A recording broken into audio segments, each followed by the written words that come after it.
Hello, everybody. Welcome back to Inside Man United. My name is Rowan Brennan, and today's episode is the Man United 1 Wolves nil match review. I don't think either set of fans expected that kind of performance from either of their teams. A lot more negatives to take out of that game for United fans, despite the win, and a lot more positives for Wolves fans to take out of it, despite the loss. An awful lot to unpack from both sets of teams, so let's get into it.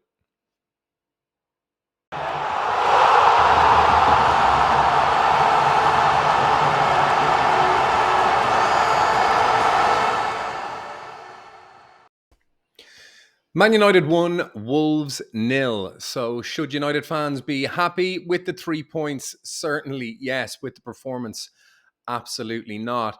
This was a very surprising maiden opening game for the sets of fans for United and Wolves. I mean, this was a performance that was expected to lift everyone, particularly after a very busy summer transfer window.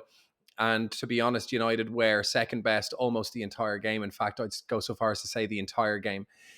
United were extremely lucky to come away with even a point, let alone three. I think Wolves fans, the club, everyone associated with that team can feel very aggrieved that they came away with nothing. However, they can leave with their heads held high. I think if that team continues to turn up the way it did against United last night, they have nothing to worry about this season. Gary Neville even went so far as to say during his post-match analysis that he'd never seen any Wolves team play that well, even with the wealth of top-level players that they've had in seasons past. And Wolves have played some very good games over the years, but they turned up and had a big point to prove. They weren't there with their tails between their legs, afraid of what this United, new look United, were going to be capable of doing to them. They turned up with every intention of getting those 3 points. They weren't looking to close up shop. They weren't looking to limit the damage that United were going to be able to inflict on them. They put United on the back foot and played with real intent to come away with 3 goals. And to be frank, were it not for some Andre Onana heroics with some saves with his legs from close range, the outside of a post, and some opportunities that maybe Wolves could maybe have done better with. Maybe United were lucky. I don't know. It was just one of those nights for Wolves that I don't think they were ever going to get the rub of the green. United were incredibly lucky to come away with anything from this game. Every player, bar a couple, which we'll get into later on, really let themselves down. In my episode previous to the match preview, I did speak about whether Garnacho or Sancho was going to get the nod to play in this game.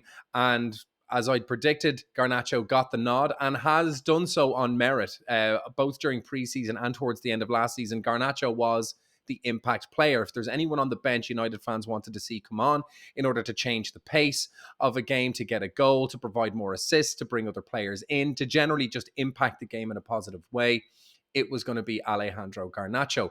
He was given a start yesterday, and you could see it meant a lot to him, and he really did want to play well. He nearly looked a little bit too eager, and it just didn't come off for him. It was just one of those nights. Probably his worst performance in a United shirt, which is a real shame, given that he's playing in a new, improved United 11 and got the nod ahead of very expensive talent in Jadon Sancho. A disappointing night for him, but also a disappointing night for Mason Mount. This is a player that not a lot of fans were excited about arriving. Chelsea fans were very upset leaving. I never thought Mason Mount was a hugely impactful player. Now, mind you, I'm not watching every single one of Chelsea's games. I watch a lot of them. Mason Mount strikes me as the type of player that will play very well for a couple of games. He goes off the boil for a few. His statistics were decent at Chelsea, but at the same time, you don't get Chelsea's Player of the Year during years where they were winning trophies, namely the Champions League, if you don't have talent. He's clearly a talented player, but I just didn't see from him last night what I also haven't seen from him all through the preseason and towards the end of his tenure at Chelsea. In fact, this is form that he's been carrying for about 12 months, albeit he did have some injuries last year. his statistics were quite damning after the game. He had 0 for assists, duels won, through balls, shots on target, shots off target. The statistics were very, very damning. His contribution was literally 0. And it was a bad night for Mason Mount. Time will tell if he's able to ingratiate himself. It's very early to write him off. I think United fans are very loyal to new signings, old signings. We do have a lot of patience with players, and we don't boo and hiss and scream from the stands if players aren't doing quite well. We are, as a fan base, very, very loyal. In fact, too loyal in some ways, but it's not a bad complaint to be called too loyal. So not a great night for Mason Mount. Whipped off early, along with Garnacho, both of whom just really did underwhelm. And Eriksen and Sancho were brought onto the pitch, who both made a massive impact. And I think Sancho has now given Ten Hag the type of headache that he likes. Who do I play? Garnacho didn't do enough, I believe, to warrant a start on the next game. And I think it would do him well to maybe see that if you don't take your chances, you're going to be dropped. And I think Sancho probably did enough yesterday to warrant his inclusion in the starting 11 against Tottenham on the weekend. Marcus Rashford, a quiet night for him. He has had a pretty quiet preseason all in all. He did have some flashes of getting a smell for goal against Lens in the last preseason game that he played in. Not here. That was against Bilbao and Dublin. Against Lens in Old Trafford. A bit of a quiet night for him. He was playing through the middle. Himself and Sancho got a little muddled up on the left-hand side. They looked like they were in a three-legged race together. I think both getting their roles a little bit muddled up. With Sancho having played as the false nine and Rashford playing as the left-sided attacking winger. They were playing opposite in this game for the last 20 minutes of the match, and I think they got their lines a little bit muddled. However, Sancho did have the impact that was required of him coming on, and was quite decisive. Casemiro looked very leggy. His legs looked heavy. He did not look like the player that we saw for a majority of last year when he wasn't suspended. But not a great game from Casemiro all in all, and Bruno was quite quiet as well. So for the attacking players that we had on the pitch, they didn't really turn up last night, and we had to rely on the two players that are least likely, at least according to the bookies, to score a goal for United, and that's in Rafael Varane and Aaron Wan-Bissaka. Before we get to them, just a little mention on Luke Shaw. Didn't have a great time of it last night, was quite quiet. A lot of Wolves' attacking play did come down Shaw's side. Maybe because they just know Aaron Wan-Bissaka is going to be playing a little bit more withdrawn and is probably a little bit more aggressive in the tackles, slide tackles. But they were having some success down Shaw's left-hand side. I thought with Garnacho, Mount, who does tend to drift down a little bit more to the left, and Shaw on the left-hand side, I thought we'd cause a lot more problems, but it ended up being our weakest side of the pitch. Such is the nature of football, and that's the way these things go. Martinez came off as a more of a precautionary measure. He did receive a yellow card, and he did supposedly pick up a little bit of a niggle. Lindelof came in, deputised reasonably okay, but we still conceded far more chances than we should have. Onana was probably one of the brighter parts of United's performance last night. He did something which De Gea was strongly missing from his game, or sorely lacking, should I say, which was dominance of his box. De Gea tended to be quite rooted to his goal line at all times of the game. Now, obviously, Onana is famous for being outside the box when we have possession, but he was also very dominant in coming off his line when we weren't in possession, letting anyone that was in that box know that is his territory, that is his home. And given that goalkeepers are typically one of the taller players on the pitch, and the fact that they can use their outstretched arms and hands to catch a ball, they're not competing for the ball with their head in the box. I do like to see goalkeepers coming off their line more often and coming for those balls, dominating those areas and catching the ball and just taking it out of the centre halves head, not requiring your centre halves to go up for those 50-50 balls and to come in and just dominate. The reason why goalkeepers don't is fear.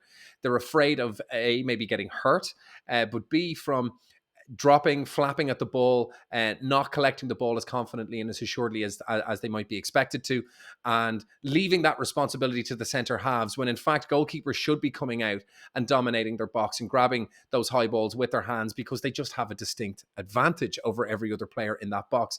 And it takes bravery and an assuredness and a confidence in your own ability to come and claim those balls and claim them with almost 100% accuracy. Because if you do mess up and you do drop the ball or have a bit of a clanger, there will be a scramble and there's no keeper on the line.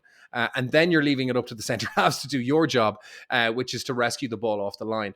However, all in all, I do like to see Onana taking those kind of commanding decisions, dominating his area and leaving those 50-50 decisions off the plate of his centre halves, particularly when you've got a Martinez who's 5'10", who still does well in the air. But if you can come and claim those balls, you should, and he did. However, that bravery did almost result in us conceding a penalty, and a penalty we should have conceded. I think the individual's name is Suss, S-U-S-S. I could be wrong on that. Apologies if I am. But the head of the Premier Game Match Officials League did come out and apologise to Gary O'Neill and say that they did get the decision wrong. And I've just read that the match officials that were in charge of United and Wolves have been taken off duties for this weekend's game because of that call. So United can consider themselves extremely lucky that they did not concede a penalty, or that Onana could have been sent off. Goalkeepers do tend to be afforded far more protection in their area, and rightly so. Again, another reason why I think goalkeepers should come for the ball, because often if they don't get the ball, they can claim they were fouled. He did come out very aggressively for the ball, and I think the only thing that saved Onana was the fact that the ball didn't end up going near the head of the player he fouled. Another Wolves player actually got to it, so it was almost inconsequential contact. But at the end of the day, he did come for a ball that he didn't get and ran chest first into a Wolves player and fouled him. And I was amazed that we didn't concede that penalty last night. And we should consider ourselves incredibly lucky that we didn't. A bit of a smash and grab for United, which you wouldn't expect at home. First game of the season against a severely depleted Wolves team, a team that is lacking in its best players, should be lacking in confidence, a little bit deflated, but they weren't. They came up looking to win. They put the gum shield in, bit down on it, and went hammer and tongs at United, looking for those 3 points and not just hanging on for a point. So very well done to them. I think that provides a lot of encouragement to their teammates, the manager, the fans, that this is a Wolves team that is absolutely planning on remaining in the Premier League for next year. The key takeaways from this game, I think, are that United need a lot more work in terms of their cohesion in how our defence, midfield and attack are going to come together, which was why Mason Mount was brought in to provide that energy, that running, picking up the ball, distribution. Fernandes is going to be playing in a lot more of an advanced position than Mount, I would assume. So getting those players firing on all cylinders and quickly is quite important. We did have a lackluster preseason. You do put that down to, well, we just want to get our fitness together. We are just trying to try different shapes, different formations, X, Y, and Z. You can make lots of excuses for poor performances in pre-season. However, that performance did bleed into the first game of the season with Wolves, and I think there's a lot of food for thought for this United team. I don't think Erik ten Hag is going to be pleased at all. For the first opening 20 minutes, 47% of possession was in United's first third. This was a worrying performance, and I think players like Sancho should feel like they should get a run out. I believe Pellistri should be putting more pressure on Antony. Antony really has not been living up to a price tag, which, while very high and possibly, well, most definitely overpriced, that's the number that's going to be glued to him. So he needs to step up. I think the introduction of Højlund is going to be huge. I don't think that can come quick enough. He does have to get his fitness up. He does have to adapt to the way we play. But I think that cannot come soon enough. A lot for this team to work on in preparation for the game against Spurs, who showed that they are still absolutely able to play football under Ange Postecoglou, excuse me, and without Harry Kane. So this is going to be a very tough fixture for United, and they're going to have to pull their finger out and turn up and not turn in what they did against Wolves. That's it for today's episode. There will be another episode coming out quite soon, just doing a bit of a recap on United's transfer activity, both in and out of the club.